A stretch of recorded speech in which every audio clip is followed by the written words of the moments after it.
मेरे प्यारे दोस्तों, हिंदी शॉर्ट हैंड कोचिंग में आप सभी का स्वागत है। आज हम लोग रामधारी गुप्ता खंड 1 से प्रतिलेखन संख्या 63 की डिक्टेशन 80 शब्द प्रति मिनट की स्पीड से लेंगे। डिक्टेशन 5 सेकंड के बाद स्टार्ट होगी, तब तक के लिए आप लोग तैयार रहें। स्टार्ट। अध्यक्ष महोदय, मैं कल कह रहा था कि वित्त मंत्री जी ने जिस संदर्भ में यह बजट प्रस्तुत किया है और जिन परिस्थितियों की पृष्ठभूमि में वित्त मंत्री का भार संभाला है, उस दृष्टिकोण से यदि इस बजट को देखें तो हम इस परिणाम पर पहुंचेंगे कि वित्त मंत्री जी ने निश्चित तौर पर ऐसा काम किया है जिसके लिए वे धन्यवाद के पात्र हैं। उन्होंने देश की अर्थव्यवस्था को सुधारने के भार को लेकर उसमें सफलता प्राप्त करके देश की बिगड़ती हुई आर्थिक दशा को सुधारा। पिछले वर्ष देश का उत्पादन बढ़ा है, उद्योगों में सुधार हुआ है, कीमतों में सुधार आया है, हमारा आयात कम हुआ है और निर्यात बढ़ा है।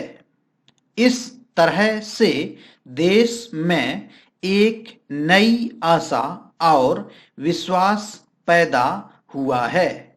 इस वर्ष के बजट द्वारा भी उन्होंने पिछले वर्ष के कार्यक्रम को जारी रखने की कोशिश करने का प्रयास किया है।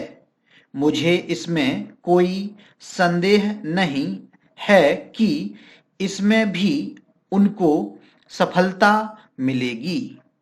उन्होंने देश के आयात निर्यात के बारे में जो कदम उठाए हैं, उनसे निश्चय ही हमारे विदेशी व्यापार का संतुलन सुधरेगा।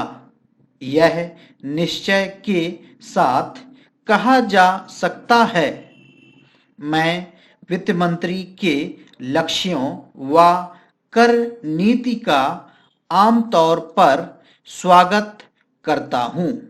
यद्यपि मैं मानता हूं कि इस कर व्यवस्था के द्वारा मध्य वर्ग पर बोझा पड़ेगा, परंतु इस देश में हमें पंचवर्षीय योजनाओं को जारी रखना है। इसलिए उस संदर्भ में हमें आर्थिक साधन जुटाने पड़ेंगे और ऐसी दशा में जो लोग इस देश में ऐसी स्थिति में हैं जो कष्ट उठाकर के भी कुछ दे सकते हैं, उनको देश के लिए देना ही पड़ेगा। पैरा। इसलिए वित्त मंत्री जी के इन कदमों का भी मैं स्वागत करता हूं, परंतु साथ ही साथ मैं नम्रतापूर्वक यह अवश्य कहना चाहता हूं कि वित्त मंत्री महोदय ने किसानों पर जो भी नए कर लगाए हैं, उनके ऊपर वे फिर सोचें।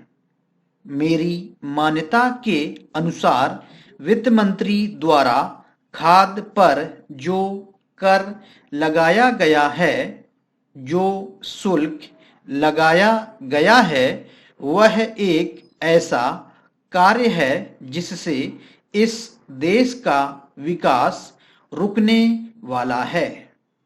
उन्होंने अपने बजट भाषण की भूमिका में कृषि संबंधी कच्चे माल के उत्पादन के लिए पूंजी लगाने की आवश्यकता पर जोर दिया है।